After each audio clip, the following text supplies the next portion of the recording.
Hey guys, my name is Wildcard and welcome back to my channel. If you have watched my Super Rugby AU Finals review, you may have remembered that I thought the way that Taniela Tupou was able to dominate the Brumbies scrums, he has done so illegally. He has done so by a thing that a layman's term called boring in. So what's boring in, you might ask? And what's the purpose of boring in? The purpose of boring in is that the prop, instead of pushing directly between the loose head and the hooker, he's able to push it at an angle into the hooker so that he's able to direct more weight onto the hooker for two purposes. One, he could potentially split the scrum in half between the hooker and the loose head. And second thing, he could potentially pop the hooker out. Now, popping the hooker out is illegal. But it's very hard for the referee to determine whether the prop illegally popped the hooker out or the hooker pops his head out just under pressure.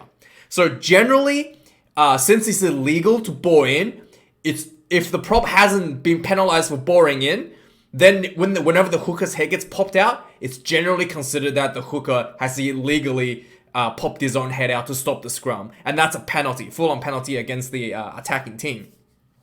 But if the prop bores in on the hooker, that in itself is a penalty. So, when I watched the game, I thought he illegally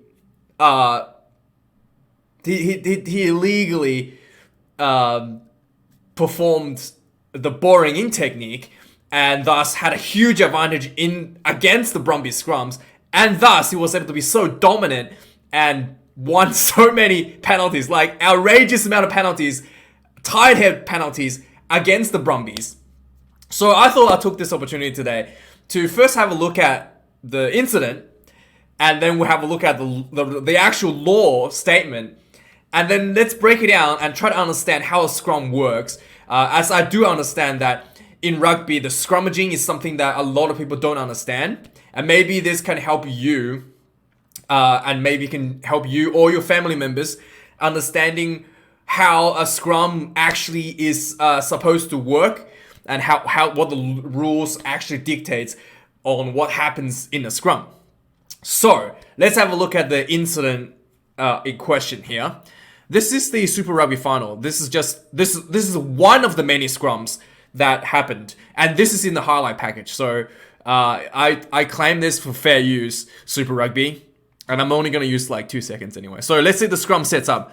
So the rule says that, so there are two parts of the rule. First part is the scrum must set squarely. So all the players must be squared when it's been set. And second rule is once the scrum starts pushing, you must push straight. You cannot push in on an angle. So let's have a look at the rules here, right?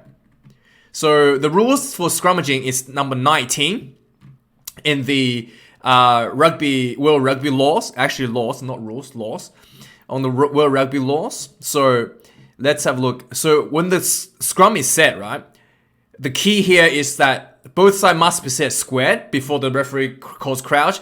Both sides must be squared before the referee calls bind, and both sides must be squared and, with set. So we're just looking at the set, obviously stable and stationary. Square means that your shoulders are kind of parallel to all shoulders are parallel to your own team. So no one's having a shoulder. Sometimes you might see a prop illegally tucks his shoulder under the hooker so that he's on an angle that allows him to basically get even deeper under the hooker. So that's basically stops that in the pre-engagement phase. Okay, so that's the first part.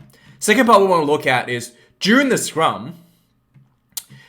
So the scrum happens to be rule number 19 under the law number 19 under the rugby laws, and boring in happens to be number 19 within number 19. So 1919 is the rule that we are going to be closely looking at. Players may push provided they do so straight and parallel to the ground. Parallel to the ground means they must be parallel like this, right? And you can't, stand up straight like this, or you can't push in at an angle. Okay, so World Rugby has given us an example here as well. So let's have a look at this one. This is a good one. Australia versus England. I've already started from the point where the scrum has been engaged. Okay, we're going to be watching number 1 here. who pushes in at an angle into the Australian number 3 here, okay? So let's just quickly have a watch of this. Okay, see how he illegally bores his hand into the number 3? Thus, he's put his head under the number 3, and he's basically, like, able to fold the Australian scrum onto one side like this. You can see the Australian scrum, it's basically it's folded in, and it looks like a dominant scrum for England, but he's done it illegally. So let's have a watch of the finish. See, he's able to push the scrum away, and the scrum folds in. And the referee penalizes for boring number 1. You can see that he indicated number with his finger 1, and he's indicated boring in. See, number 1 boring in. Let's have a look at that again in slow motion. Yeah, so number 1 here pulls himself in, and he made the Australian scrum fold. You look like a very dominant scrum for England, but he has done so illegally. So that's basically what we're looking at. Whether or not Taniela Tupou has set himself squarely before the engagement, and 2, whether he pushed at an angle into the hooker. So this another thing is the scrum is able to wheel. So if you push squarely onto your opponent like this, right, you can still wheel the scrum, but provided that your hooker or your props are not pushing under anybody. So so you can still push and you can wheel the scrum like this, but you cannot have like say your prop go under the other prop like this and then wheel it, or having this prop. Let's see. Yeah, so let's have a look at the Tupou incident that I'm more concerned about, right? So this is Super Rugby. So this is just before the referee calls engagement. So let's have a look. Maybe we can zoom in a little bit. Let's see if we can do that.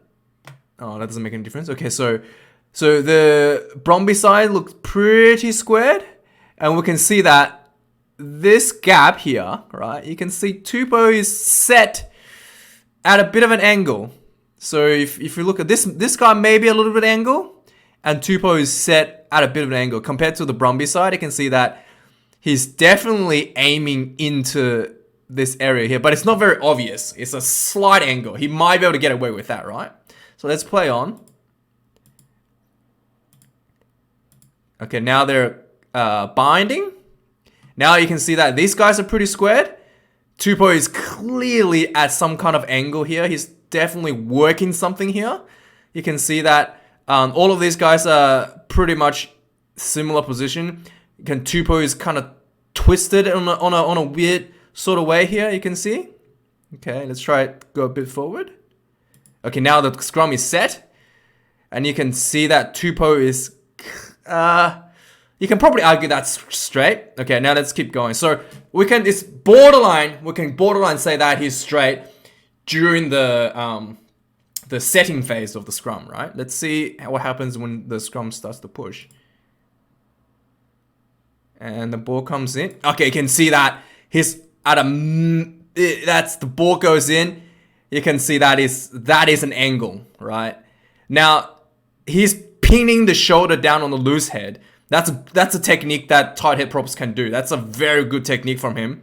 When you pin the loose head down, he can't bore in on you. So when he does that, he prevents what the England players done to Australia here. He's preventing this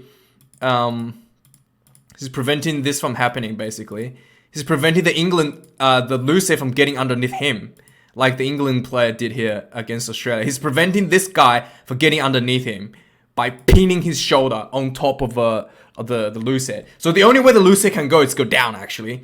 But he himself is at a very obvious angle here. Right, he's going straight onto the hooker. Let's watch a bit more.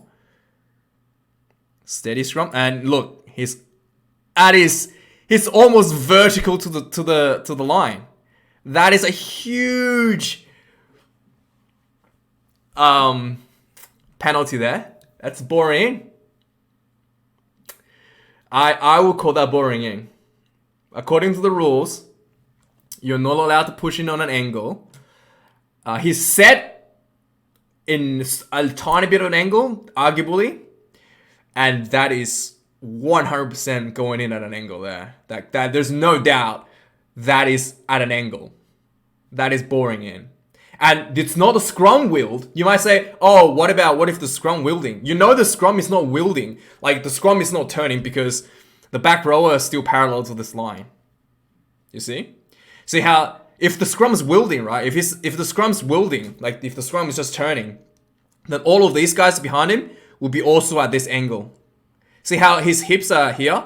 If we just use this, his like the words on his butt to show the line, if the scrum's wielding legally, then all of these guys will be aligned with these words. So all of these guys will have a line going down this way.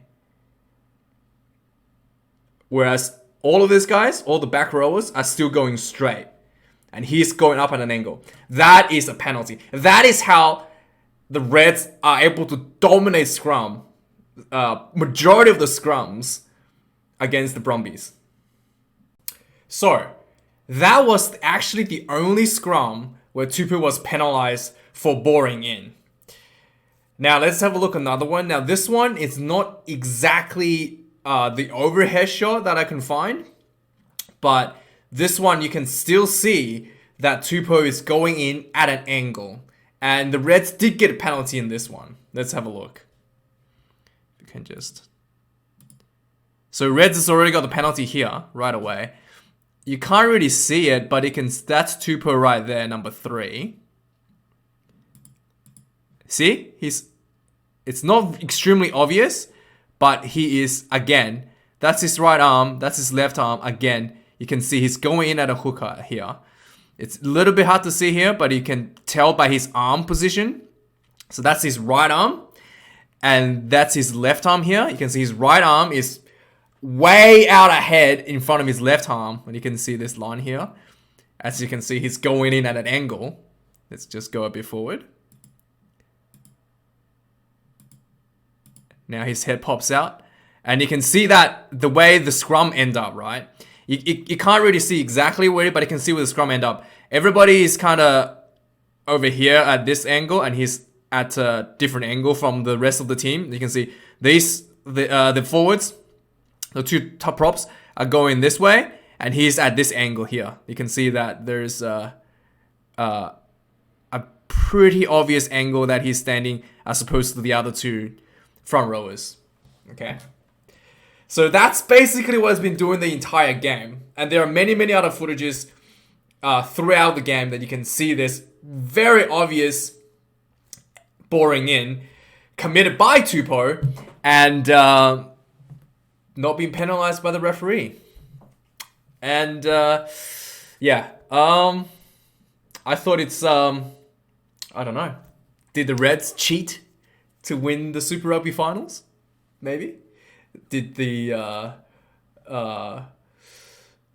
Brumbies get a bit hard done by? Maybe. Is Tupou still one of the best props in the world? No sure. Anyway, let me know what you think in the comments below. And thank you for watching this video. If you like what I have here, please subscribe. Maybe show it to your friends to see what they think. And yeah, there's also a join button, I believe. You can hit the join button and buy me a coffee. Thank you for watching this video. I really appreciate it.